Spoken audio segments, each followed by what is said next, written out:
Hello and welcome everybody to Getting the Answers. Today's going to be a very interesting topic, I think, for us to discuss, and I'm pretty sure all of y'all have opinions on our topic for this week. And the topic is mainly over why do politicians lie to us. But before we get into the nice and juicy details, I'll introduce myself. I'm Wyatt Birkenoff, and I'm joined with my great co-host Anavultus. Good day. Yes, very good day. And it's a Friday, and usually we try to do these on a Thursday, but it was my fault while we had to move it for today. So hopefully we'll keep with the Thursdays, and I shouldn't have any problems here in the future for that date. So anybody who maybe is a loyal listener, you can watch out for our usual time. And this is just one of the weird occurrences. Just to throw that out for anybody who may be listening to these on a regular basis. So I guess kind of Indeed. my first kind of major question I wanted to throw out to you and myself really in that manner is obviously we have the first question of why do politicians lie to us, but I think I wanted to first narrow it down and kind of ask a general question to you, and then I'll give my answer probably before I ask it. But one of the things when I think about this question is I'm trying to figure out, is it because they want to do it out of self-preservation? They want to be there continuously, and they think by lying or leading to people in a slight way gives them advantage to stay in power? Or is it more of a pathos reason or emotional based reason? And what I mean by that is a lot of times when I think of politicians that have lied in the future or are lying, it's mostly trying to get you emotionally invested into them, if that makes sense. So I think my theory about all of this is that it's all a emotional based reason for why they like to lie. They want you to be invested in them, and maybe that is because they'll get reelected. So maybe it's like a dual-edged sword. But I think the main takeaway I have with all of this is that it's for emotional based reasoning. I don't know if you agree with that or not. Well, when I was thinking about our topic, I essentially decided to go out and come up with a unified theory on why this would happen. And of course, in the case of politicians, I don't think that politicians are too different of a type of person from other people, at least in the sense of how their character develops. So, in that sense, by developing a unified theory of what a lie is and why people do it, we can get an insight into what motivations a politician specifically would have to lie. So, I, of course, developed this idea that a lie is the information that occurs during a deception.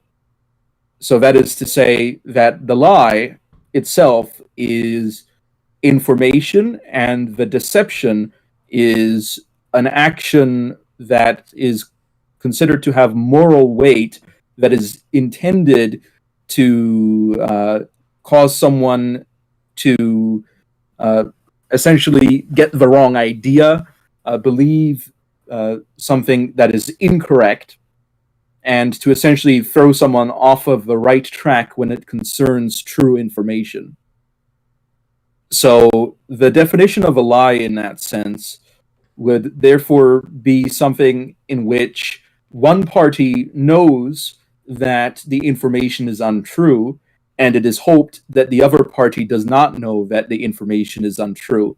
So, an example of what isn't a lie, for example, would be if you go into a library and there's a book in the fiction section, the events in the book are presumed to be false events, and they're presumed to be false not only by the author but also by the reader, in which case it is not a lie, because even though the information itself is untrue, it is understood by both parties that the information is untrue.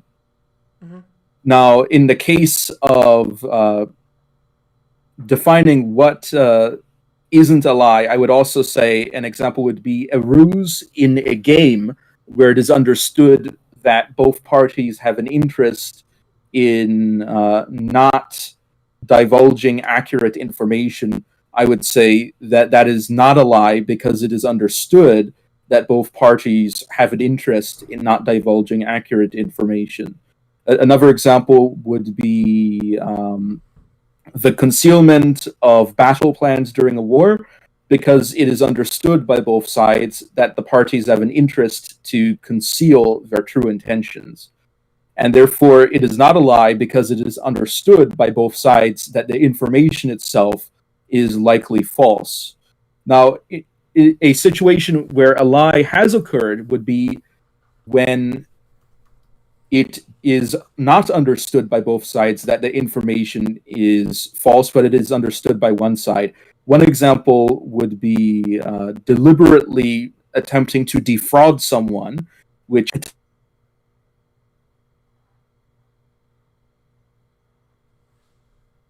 but concealing the fact that the investment is unsound or that the product that is being sold is defective beyond what would be expected by the customer. Another example would be pretending that you are knowledgeable on a topic that you actually aren't knowledgeable on and that you know you're not knowledgeable on. That would be another form of a lie. Now, in contrast, what wouldn't be a lie would be if you are ignorant, but you don't know that you're ignorant, in which case it could be considered a type of negligence, but it would not be a proper lie because you yourself did not know that the information is false. So, in essence, for a lie to have occurred, the party giving the information needs to know that the information is false, and the party receiving the information needs to be assumed to not know that the information is false. Right. So yeah. So when it concerns why people lie, why people have a motivation for lying, then we get into a situation that involves power dynamics.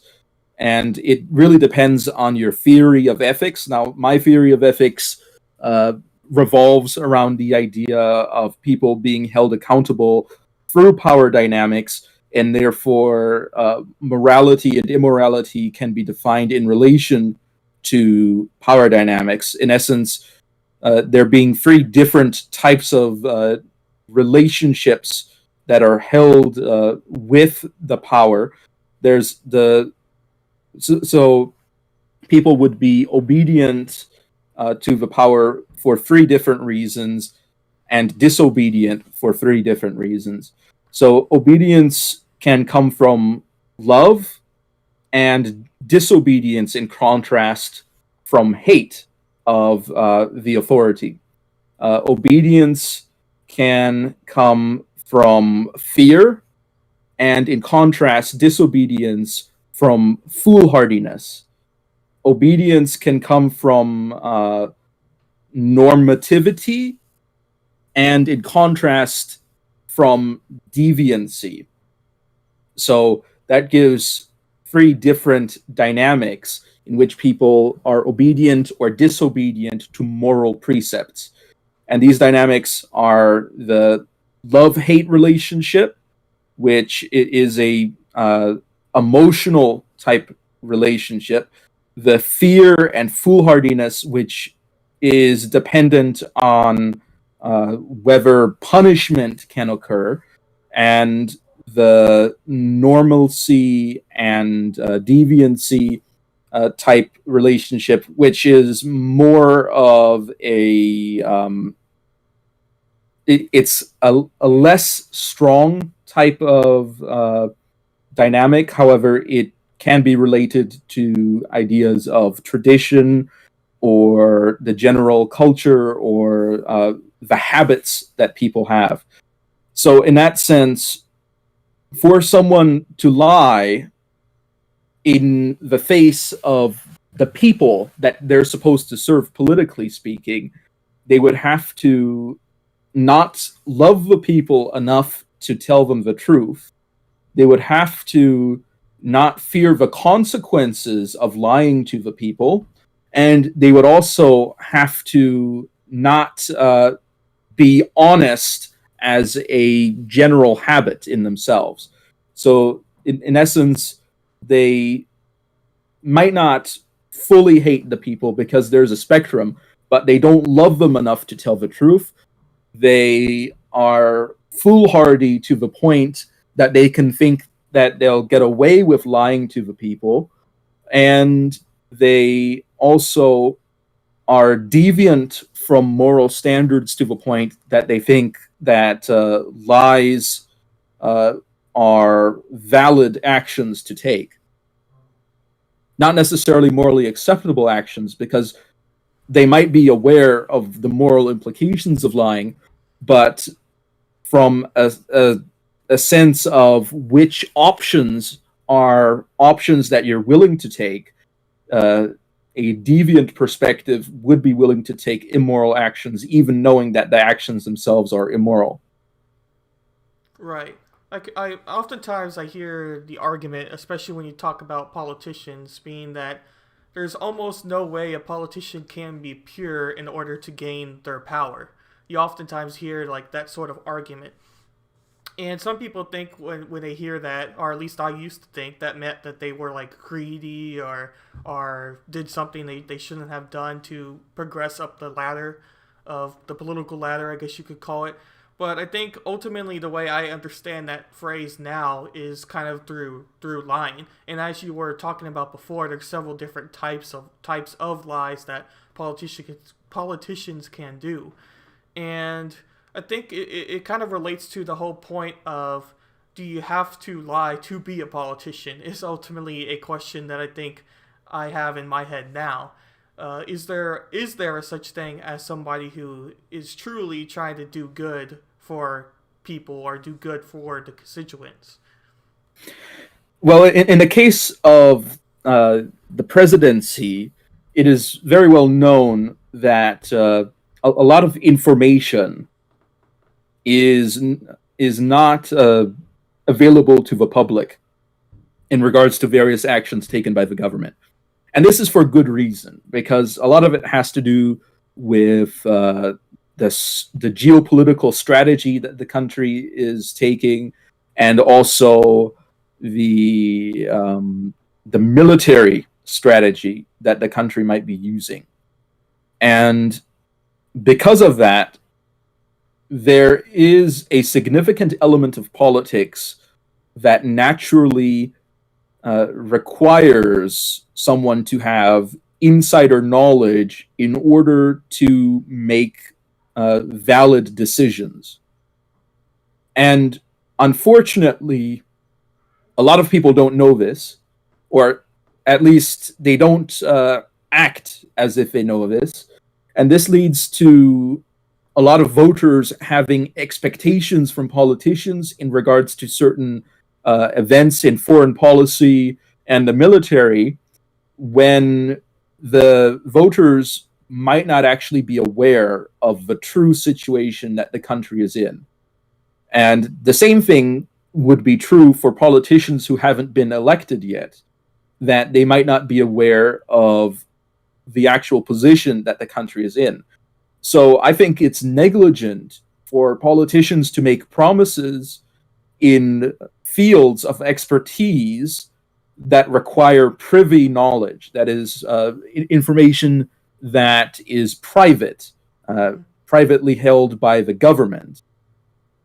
And in order to make decisions on such issues, since it requires special knowledge, I think it's negligent for anybody who doesn't have that knowledge to make specific promises in regards to something that could happen at a point where they don't actually have that knowledge. Now, if somebody's actually running for political office, they should be aware that this is a fact. They should be aware that there is an element of politics that goes beyond the public's ability to remain informed. And through this awareness, they should know that they shouldn't be able to make specific promises in those areas. So, to politicians that do know, perhaps politicians that already held an office and are getting reelected, when they make promises in those areas that are unrealistic, then they are lying because they are pretending that the situation is different from the way it actually is. They're pretending that there might be a certain power dynamic in a certain way, but that's not actually how it is in the real world. And as such, they are lying. Now, that being said, in politics, especially politics that requires agreement, a consensus, that is, for example, voting on legislative sessions, for that kind of politics, the promises that politicians make are not simply up to the politicians themselves, but also up to their fellow office holders, that is. And as such, any statement they make in regards to such policies should have with it the implication that it depends on what the rest of the political system does in relation to that idea. And unfortunately, many politicians essentially explain these things in a way that implies that they themselves will carry out this action, when in fact it requires a whole group of people to agree, and perhaps a whole other group of people to carry out in the manner in which it is agreed to be carried out. I think a similar problem occurs in the presidency, where presidents make promises on policies that they constitutionally don't really have any power over. So, in that sense, I would say that while some of it is dishonesty, especially among candidates who were already in office and therefore are fully aware of the limits of their powers, in which case it is dishonest, it is a lie, it is a deception. But in other cases, it is negligence. And honestly, anybody that is that negligent to make such promises, in my view, shouldn't be elected to office in the first place. Right. Just real quick, everybody who is on Twitch, I see your comments, and we tend to kind of do the show as a podcast. So if you have any questions, I might be able to read them and ask myself and the co-host. But I do see your comments and everything, so don't think that I'm ignoring you there or anything. Just want to throw that out there because I don't think we've done that reminder in a while.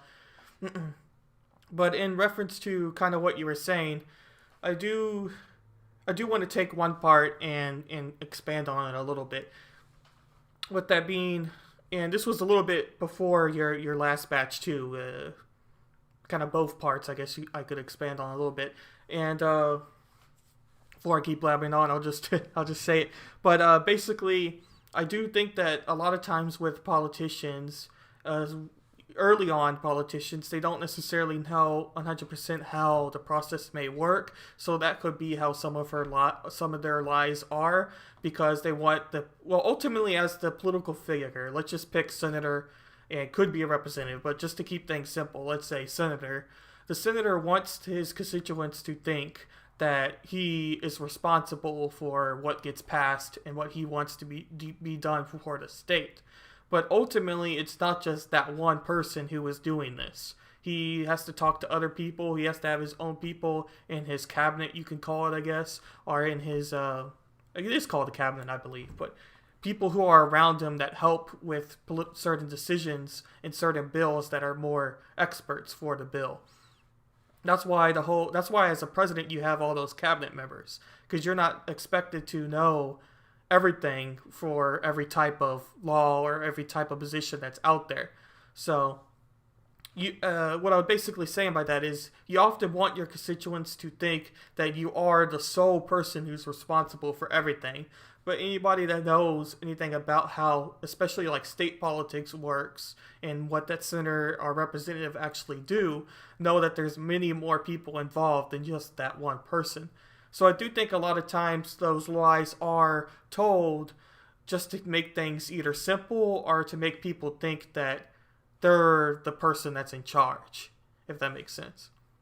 Yes, and the reason for this is especially the part of lying for publicity, because people generally aren't complaining about politicians lying to each other, because frankly that's quite difficult to do. Now it is possible and it does happen, but it's a lot more difficult than lying to the people, because you're lying to someone that's an insider on the process, which is quite more difficult.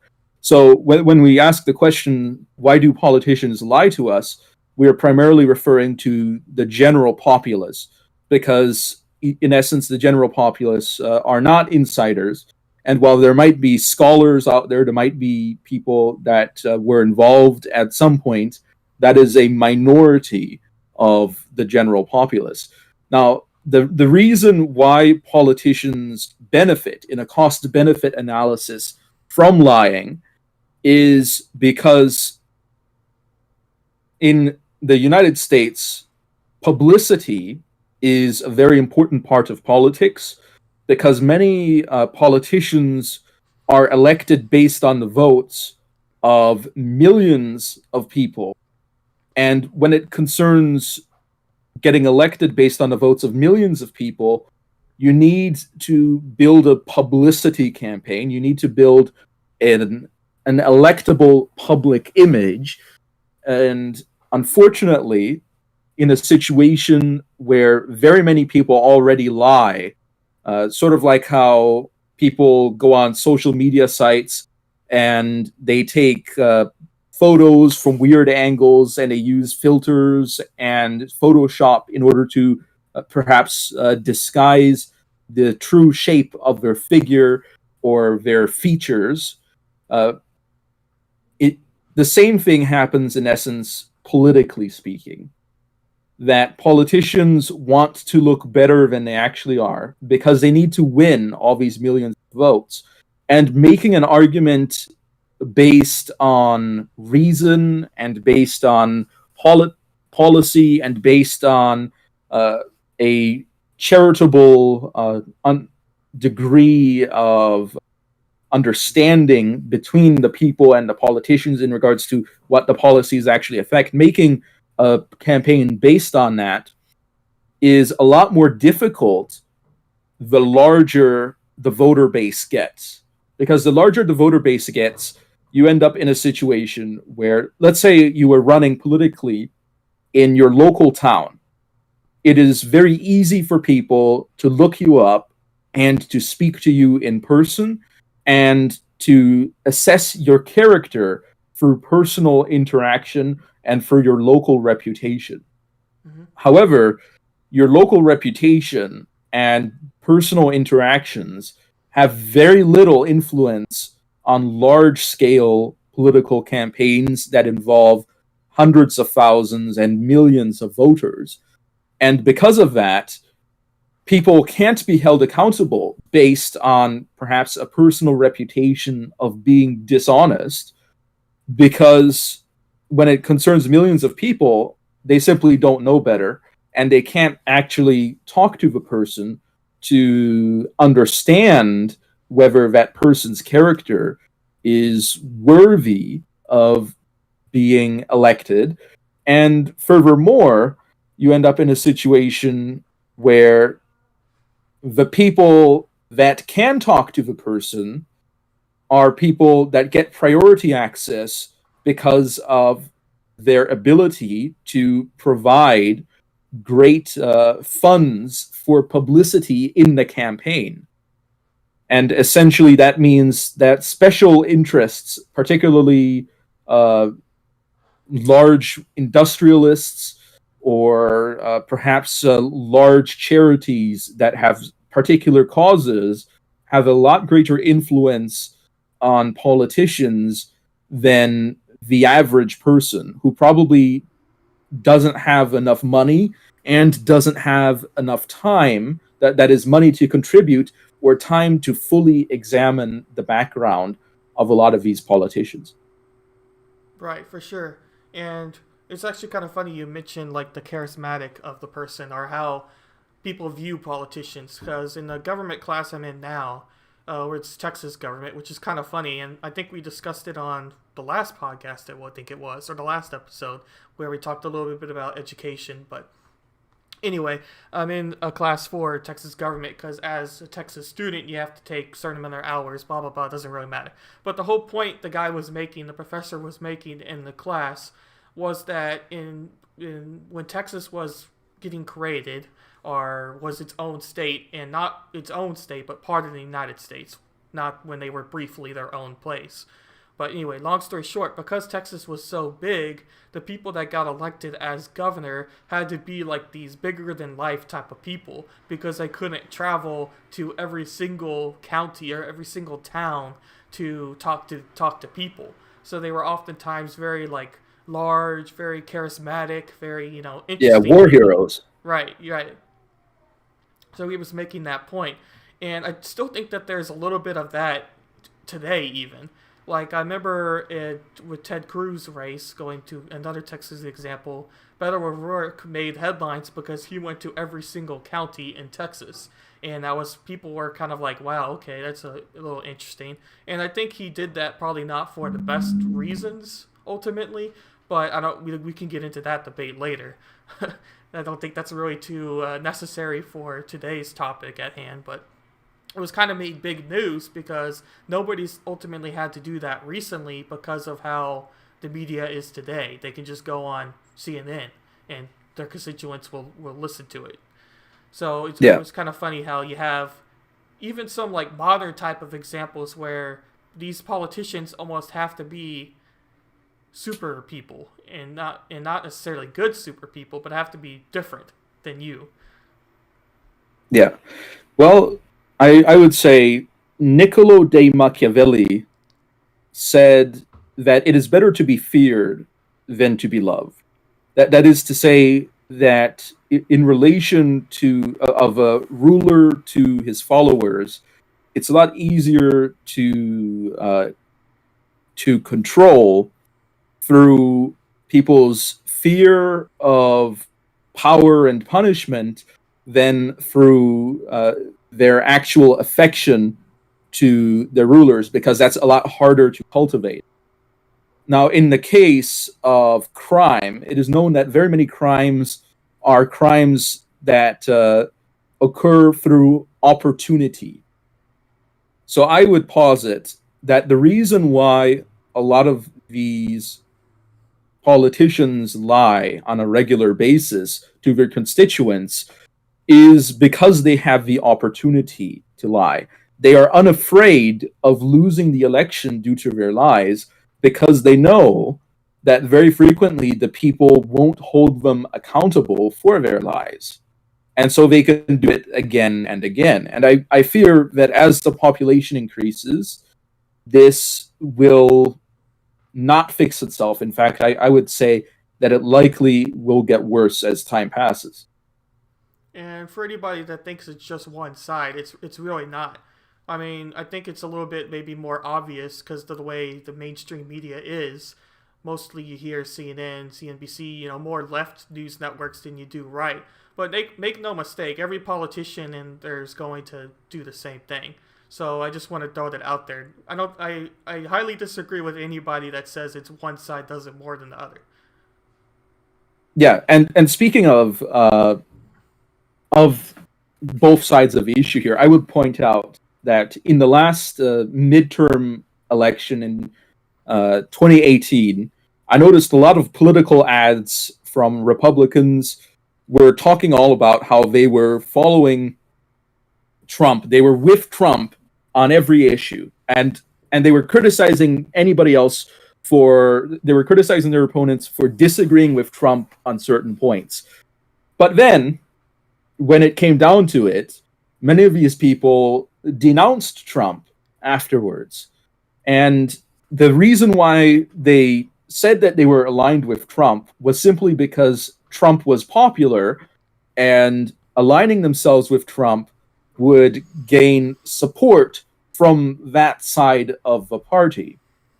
And as such, the moment that Trump became, well, I wouldn't say unpopular, but the moment that he became more controversial, they abandoned him because they believed that the winds were blowing in a different direction. And I noticed this because ultimately, this idea of following Trump on every policy point that a lot of these politicians used isn't actually a policy position of their own. All it is simply saying, I'm going to do what this other politician is doing, and he's very popular. So I'm just going to be a yes man to him, and therefore you'll get everything that he says he's going to give to you. And ultimately, once they get in office, it's a very different story. So I would say if somebody is giving you political ads and they say that they're a yes man to whichever politician you like, it's probably a deception. It's probably a lie. It's probably a simple attempt to piggyback off of the popularity of another politician. I would say that you should look for politicians that actually represent their own positions as coming from a moral core of some kind rather than as being defined out of a different politician. Yes, I'm glad you brought up that example. That's probably the most recent example I can think of offhand, at least the most obvious recent example.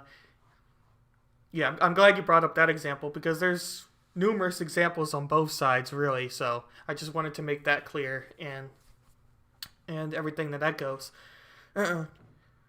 I guess I'll bring up this point, and I was debating in my head, and I was talking with you before we started if I was going to bring up this point, but I'm interested in hearing your perspective on this dot, and if you think it's valid or I'm just not really thinking right on this perspective. So I was thinking about the impeachment that's going on now with the former president of Donald Trump, and so as I'm listening to it, because I was listening to it most of today while I was doing some work, because I can do both, and it's not like I have to be that invested. But anyway, so I was listening to it, and I've listened to it a couple of days now. It's the fourth day, if I'm remembering right. But long story short, I've been listening to all these House speakers or Trump's team today talk about everything and the details of this impeachment. And the House managers on the Democratic side, just to make a really brief summary, was doing a very pathos-based perspective. So instead of arguing from a legal perspective or from a even an ethical perspective, they were more trying to say from a passion, emotional-based perspective. Like, look, senators, you were in this building when this happened. How did that make you feel? That was kind of their major arguments, or their strongest argument I thought they had when speaking to the Congress in this trial. So the more I've kind of been watching it, the more I've been thinking, are they doing this because they want to actually impeach the former president? Or are they doing this because they want their constituents to view them as better because they're using emotional-based arguments? Well, I would say that they've sunk quite a lot of cost into villainizing Trump from the very beginning. Now, that being said, Trump did do some things that do merit valid criticism.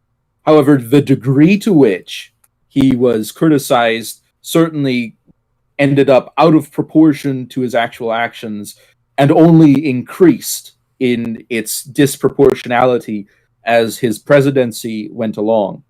So, in that sense, if they were to suddenly treat Trump as a flawed but okay person, they would ultimately ruin their reputations because they've spent so much time and money villainizing him throughout the past 5 years. And it goes even further than that because it's not just the politicians, but it's the media as well and the education system to some extent. In colleges, in schools throughout the country, in newspapers, in television news, in online articles, Trump has been villainized in every part of the country, and not just in the country, but internationally as well. It's a lot harder to internationally find positive press about Donald Trump to the degree that someone I know noted that on a certain news program from another country, not a single time uh, over many days, many news cycles, was anything positive ever mentioned about Donald Trump. In that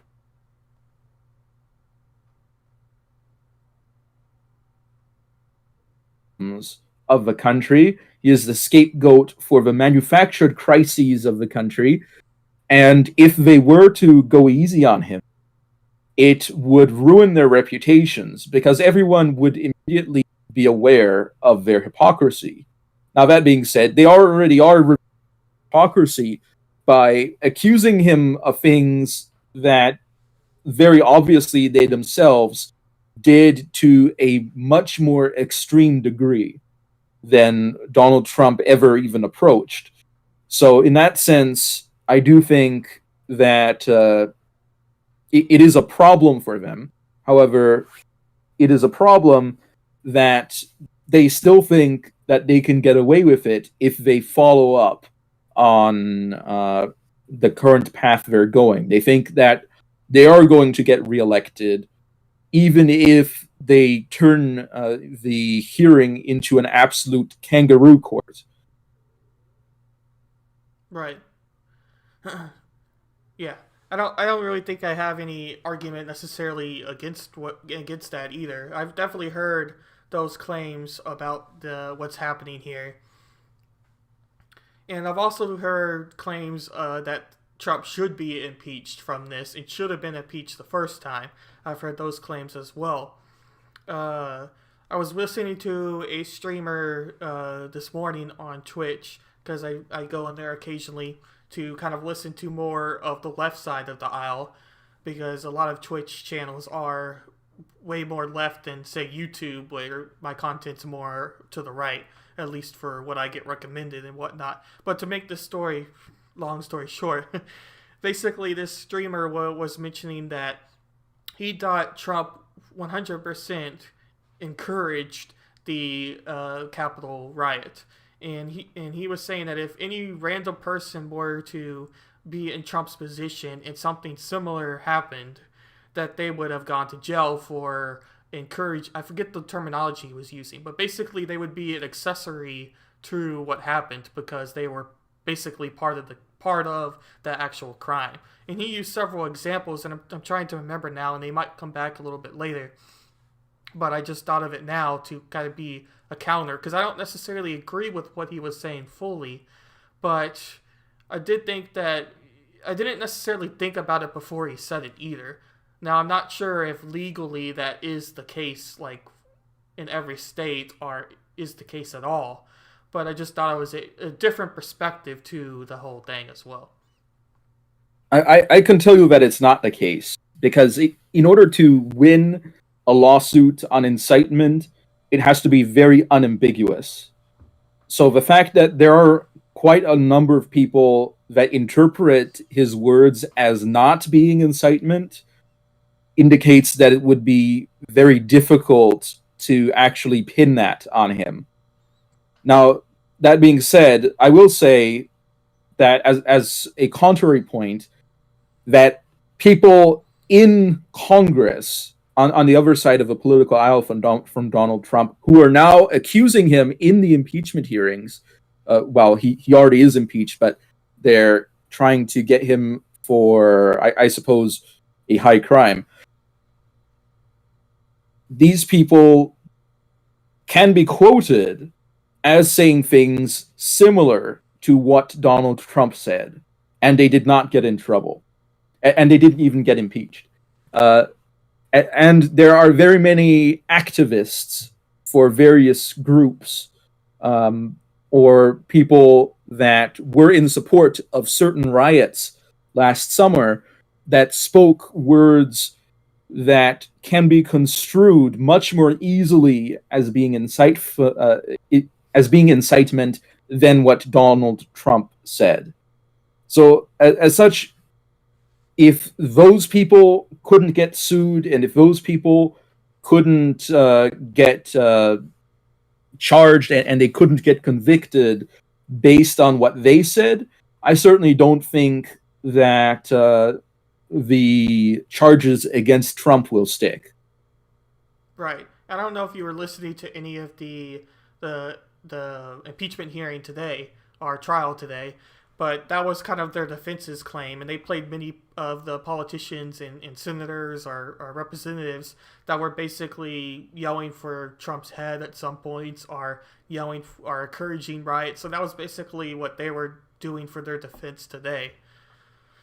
So it's kind of the same claims you were making from a legal perspective. Yeah, because there are a lot of activists of movements that lean towards violence that essentially speak in a way where the denotative quality of their words cannot be definitively proven to be incitement. However, the connotation of their words is very obviously incitement.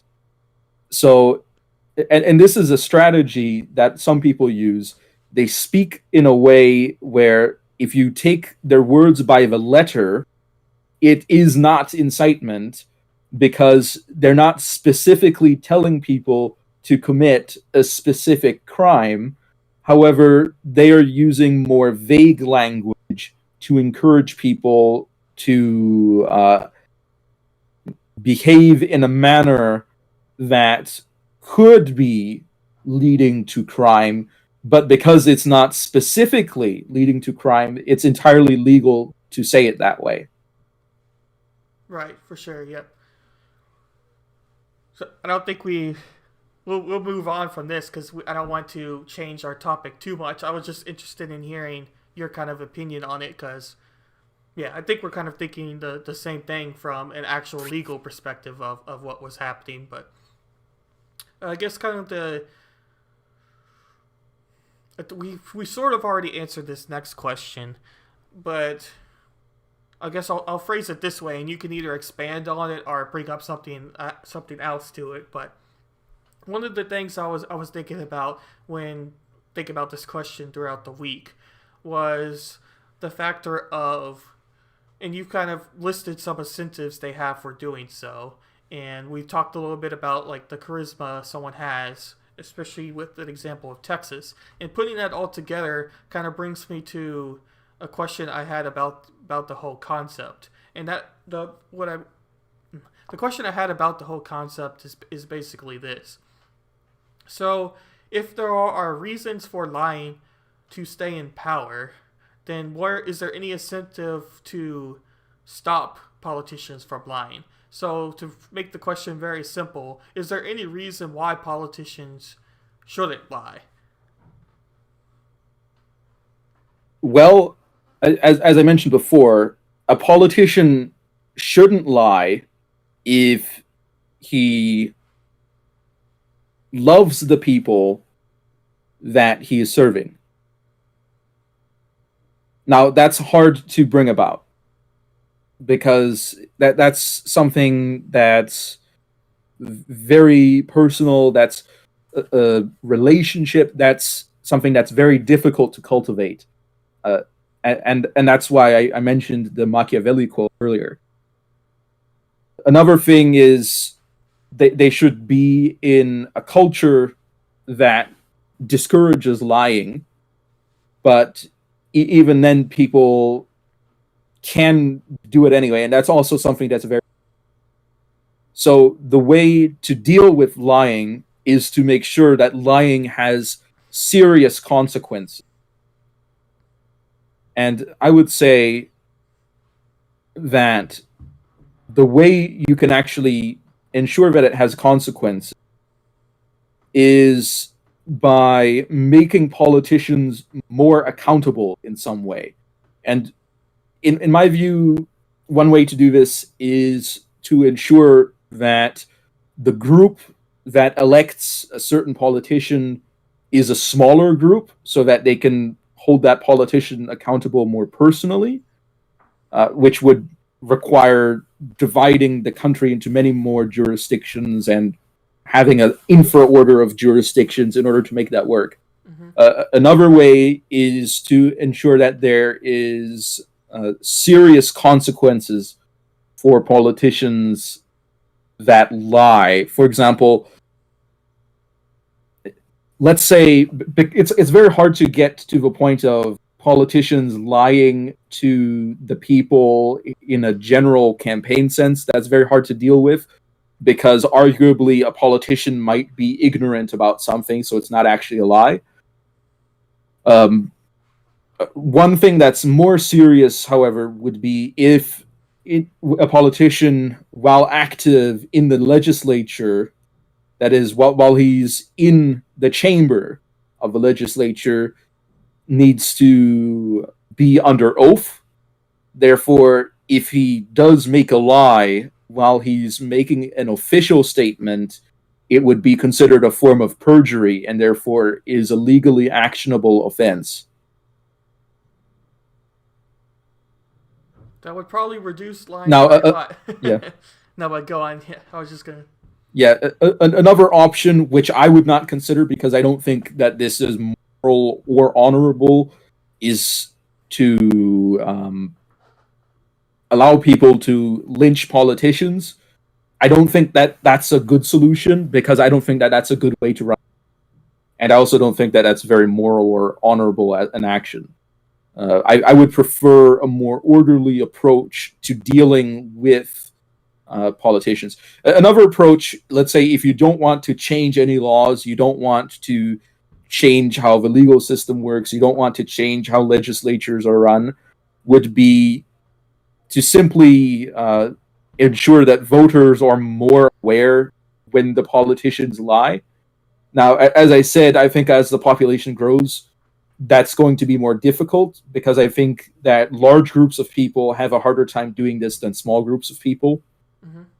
So in that sense, while there's always an encouragement for people to get educated on what politicians are doing, I think that a lot of people simply don't have the time or don't care enough.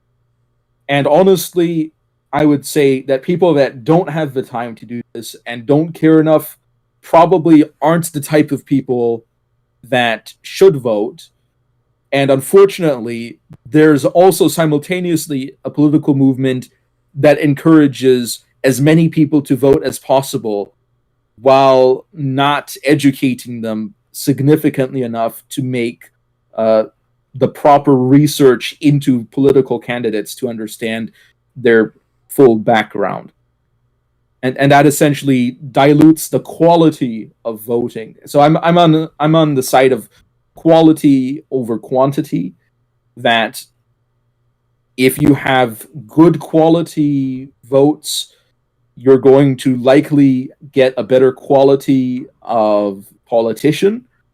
But if you simply focus on getting as many people to vote in the same election as possible, you're going to get a lot of people that simply don't care or aren't educated to the point that they should be in order to actually make an informed decision. Right, right. I think one of the biggest things about the whole why do politicians lie also, and you've kind of been talking about this. I don't know if you've said it fully, but if you have, I apologize if I'm repeating. But basically, the whole perspective that I don't think that politicians necessarily feel pressured by their constituents. I don't think that they feel like if they lie that ultimately their job is on the line. And I think that that's what you kind of been explaining as well. And you can even see that with the way American politics works with the incumbent bias, and that just by being a person who had that job, you have an extremely high percentage and likelihood that you're going to become the next person that still has that job if you run again. That's the incumbent bias. And I think that that's because people don't want to challenge themselves to look at the candidates and to pick who truly fits their needs, their perspectives the best. They're just willing to have the same person because of they feel comfortable with them or they know what to expect, blah, blah, blah. But that person who is that incumbent, who is that politician, doesn't feel like they have to be truthful. Yes, and I do think that it is true that under the current system and culture, the politicians simply aren't being held accountable by the people, even though they could be.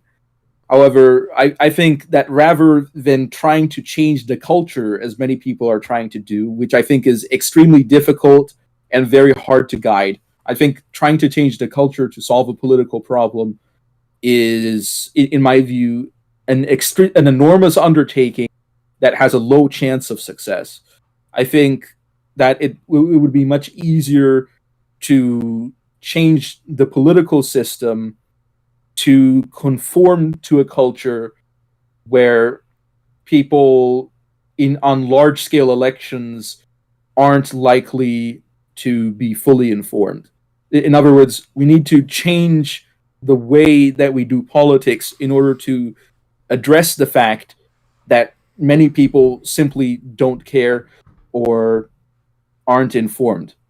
And I would advise, as I said, to create an infra order of political offices that are elected directly by the ones below them, rather than having everything elected by the broad population. Because I think that this solution would actually prevent the problem that is causing the lack of accountability, especially because politicians among each other find it a lot easier to hold each other accountable because they actually have the expertise in their work to know if somebody's trying to give them the slip.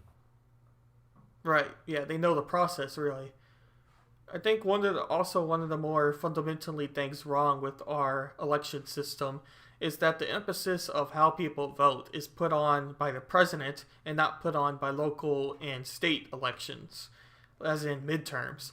The overall people who show up to midterms to the people that show up for the presidential election is extremely different in numbers or percentage or whatever you want to put for it. And ultimately, I do think that that needs to be fixed if you want to see a system that holds senators and representatives accountable. Because the only people that go to vote for these things are. Okay, if you want to argue for a populist type of voting where you want more people to vote than less people, like you argue for, you would want there to be at least the same amount or close to the same amount of people that show up for both.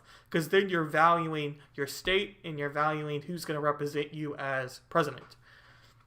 And that's good. But I think ultimately the way media covers politics and the way people generally view politics, there's a lot of emphasis on the president. And yes, the president does have a lot to do with the politics. They're the spokesperson of the country. But really, if you want to think about what affects you the most, it's state politics.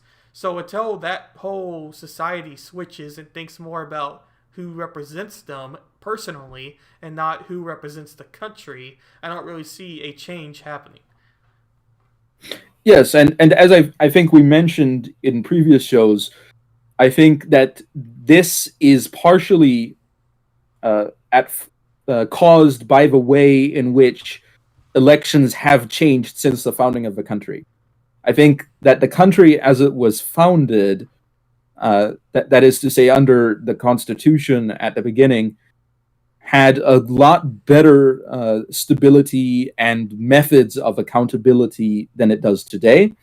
And that is because, for example, the senators used to be directly accountable to the state governments rather than to the people, which meant not only that the state governments had representation, but also that the senators were being held accountable by a smaller group of people that were more familiar with the political interests of the states, which is something that you can't say for a larger, more diluted population.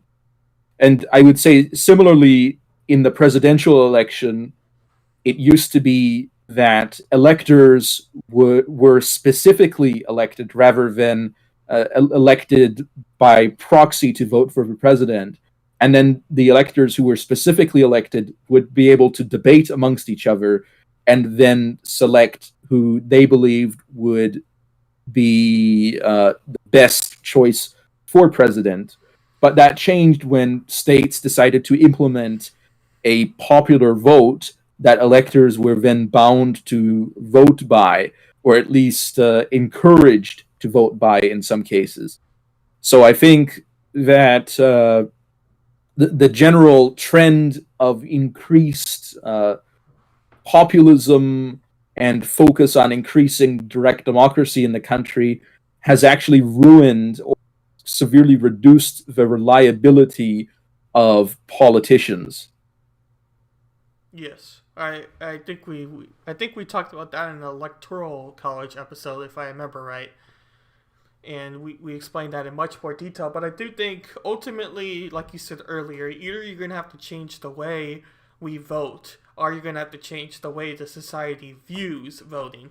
And both seem rather difficult when you talk about American politics, but you could argue which one may be easier. And I do think that changing society is probably the harder version, just because people are take a long time to want to change.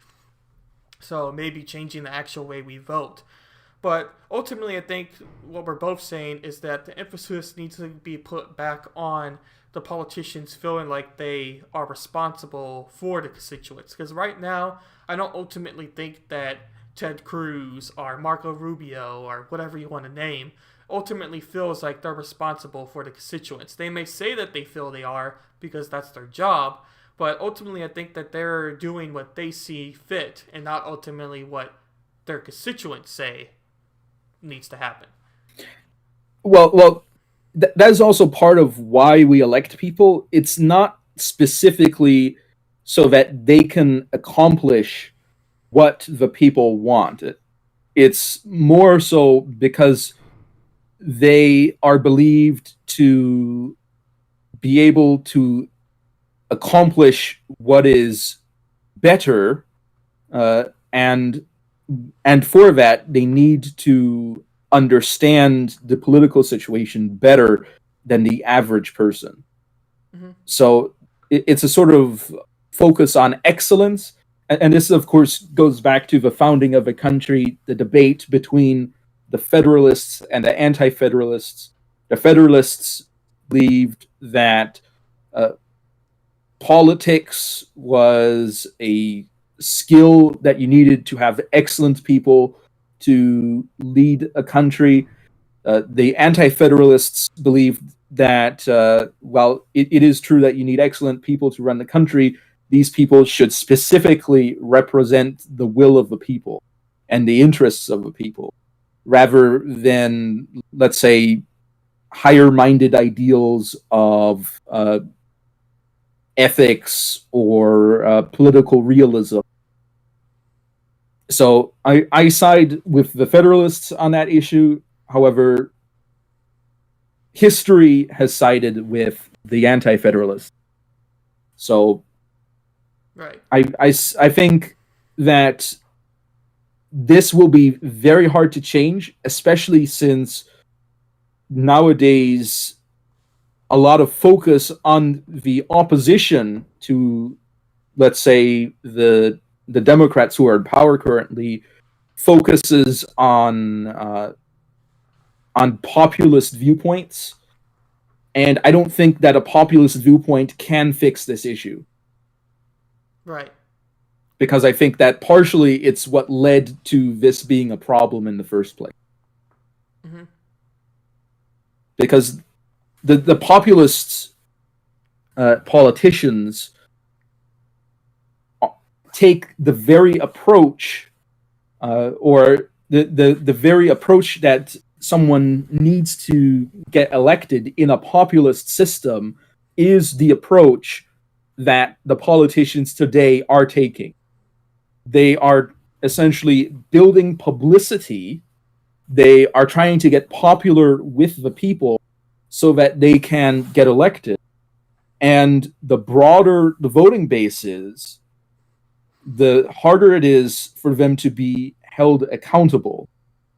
And therefore, I think that populism, even though it's growing, it will contribute to the problem, and it might lead in the short term to a different administration that is more virtuous, or that takes a better approach to issues. But in the long term, the same problems that we have with politicians now will inevitably repeat themselves under a populist approach. Right.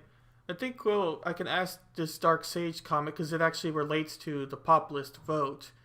I guess I could read this first. He has a couple questions, and I'll read two because I think two of them are relevant to what we're discussing here. Do you see any chance of a populist-style candidate being able to win and appeal to voters in the Northeast? That's like Connecticut area.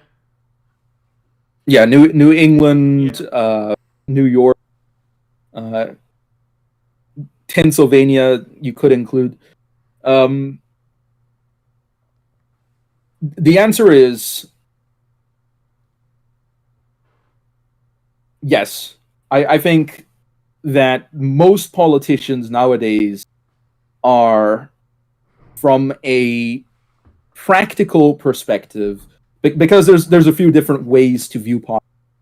One is a populism that reflects the will of the people, and the other is a populism that sees to influence the will of the people. And then the third is an incidental populism, where you're populist simply because you happen to agree with the people. And I would say that a lot of politicians are populists in the sense that they like to describe their positions as being popular, and they advertise their positions to become popular. And as such, populism is dominant in any society that uses a broad democratic process. In a narrow democratic process, it's more difficult for populism to emerge. But in any broad democratic process, it is dominant, even if it's not in the forms that people would prefer it to be. Right. And then his last question, kind of in reference to that, what I thought was kind of more interesting. But he says, if you run a populist against Democrats and Republicans, could they be electable? So I guess it would. Well, here's the thing. Democrats and Republicans both, even though they might not use the word necessarily, they both pretend or act as if they are populists. That's why you hear things like the silent majority. That's an implication of popularity. Whenever somebody says the silent majority, that person is implying that he is, in fact, a populist. And Republicans use that term all the time. And Democrats have their own vocabulary to refer to populism in various ways. So what I'm saying is most people in politics, or at least most well, there are a few people that are genuine populists in the sense that they try to reflect the will of the people. Most people in politics try to shape the will of the people to fit their interests, or they will shape their promises to fit the will of the people as they see it. So, in that sense, we already are in a society that is dominated by populists. The reason why it seems like we aren't dominated by us in a society by populists is because of other populists who seek to delegitimize the popularity of these parties. Because regardless of whether you think these parties are populist or not, they are getting millions of votes, tens of millions of votes for both presidential candidates. You might argue on the specific numbers, but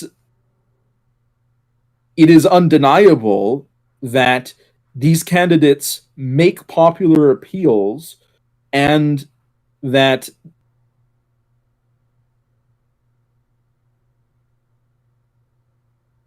these candidates populist. The answer is yes. I think that Joe Biden perhaps not as much, but Donald Trump certainly. Most candidates in the U.S. pretend to be populist to some degree. Some of them are more so, some of them are less so, but most of them have an interest in the will of the people, or the silent majority, or various other buzzwords that are being put out. And these are all intended to imply populism. Right. So the idea that we aren't in a system that is dominated by populists is simply, in my view, arising from people that are alienated by the dominant populace. Right. It's a very good way of explaining it, because kind of what I was thinking when he asked that question was ultimately these two parties represent the people no matter if you like it or you don't. Yes, there's such thing as libertarian. Yes, there's such thing as Green Party and multiple other parties out there. Constitutional Party. You know, there's probably at least like 11 other parties out there. It's just not many people know what they are. So, kind of what I mean by that is, ultimately, these two parties, no matter if you like it or you don't, are going to be the candidates who represent the majority of the people. So, the idea that there's going to be a third party populist that could win is possible, but I just don't necessarily see it happening.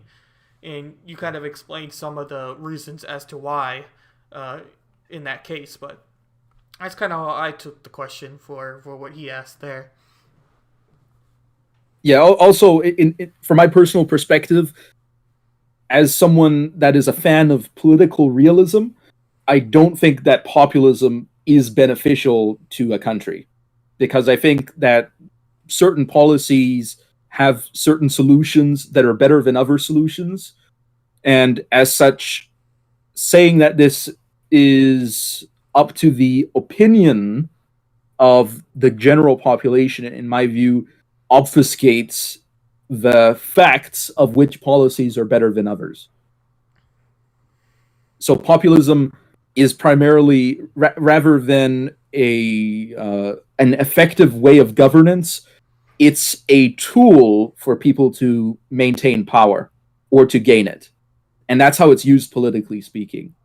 It's not used to reflect the will of the people. It's used as a tool to gain or maintain power. Right. I didn't necessarily have any more questions or thoughts about our topic. I don't know if you had anything else you wanted to add. Kind of covered everything I was thinking about.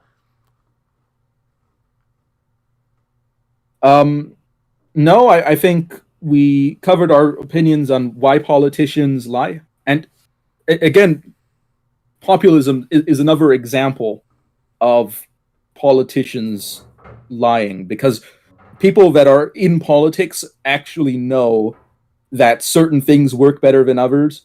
They know that there needs to be a unified plan if you're going to accomplish something politically. And so they know that the popular appeals that they make to get into office will not actually play out in the real world of running a country. Hmm. And that's why I say that I do not trust populist politicians. They're always the little sneaky ones.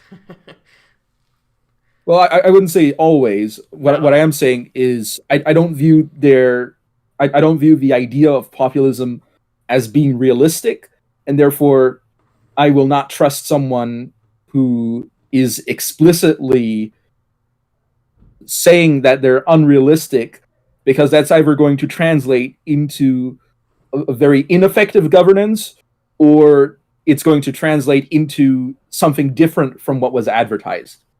Right. Nobody likes the politician who speaks out of one side and does the other thing. And you can pick any politician to come up with examples for when Yeah, they've done well, it, but I would say Donald Trump, in his 2016 campaign, he pretty much flip flopped on every issue. I know some people today that's years ago, so they forget that, but that's simply what happened. And then it's funny how he disparaged the honesty of other uh, politicians when he himself was one who arguably said things that simply for the reason that they would get a popular reaction. Now, ultimately, some of that translated into policy, uh, but some of it ended up going nowhere. right. And I think people either have a preference for looking at the parts that went into actual policy, and therefore they end up having a high view. And then there's other people that look at the parts that ended up not accomplishing anything, and therefore they end up having a very low view. I have a mixed view. I think that ultimately the policies that he ended up settling on were strongly influenced by his advisors and his sense of business in determining which advice would be better than other advice in that case. And this is well documented that he does listen to his advisors, that they do influence his decision making. And I'm not saying that he was a puppet to his advisor. What I'm saying is that he had discernment to listen to advice and to choose perhaps the better advice that he was receiving. Right. Yeah, that's very good examples of Trump, and I do think that he was very much a candidate or a guy who very much did that, and you also see that with the new president now with Biden, Yeah, and the most obvious example yeah. is probably I don't. fracking. Yeah, I don't buy the idea that Donald Trump had a unified uh, policy position going into office. No, yeah, he was very flexible. I guess is a way you could Yeah, say. I think he was very flexible and very adaptable. However, again, in the running of his campaign, that's something that I did not like about him. Neither did a lot of his campaign managers. Yeah, but but of course, Biden has been moving very fast, although people can argue how much of it is Biden himself, how much of it is other people in his administration. So I do think that there was perhaps a more unified policy position there, although the accuracy between what Biden's actual policies are and what the Biden campaign promised is, I think that there's a disconnect there as well, perhaps much larger than the disconnect between Donald Trump's positions. But we'll see what happens in the future. Yeah, we're still very early into Biden's presidency, but I believe he's already signed, was it 30 executive orders? I thought I was hearing that number. I know he did like 15 the first week, or was it 10 the first week? But anyway, he's done a lot of executive orders so far.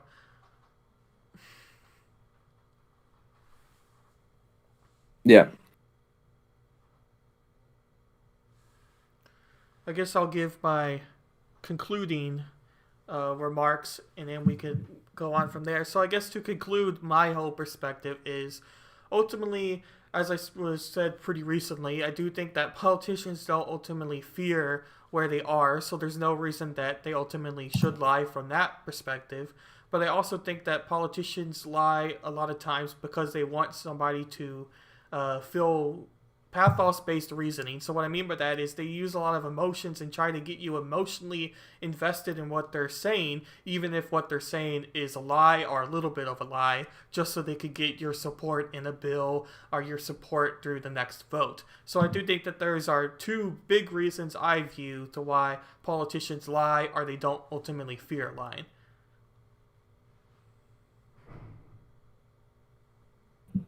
Yep.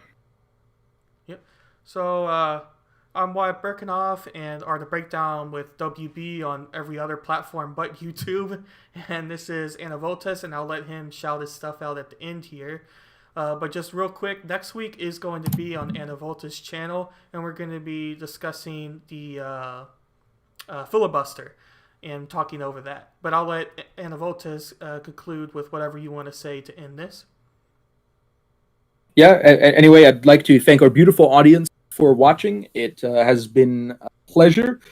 And if you want to check out some other ideas, you can look at my YouTube channel, Anavultus. You can find it on YouTube or BitChute.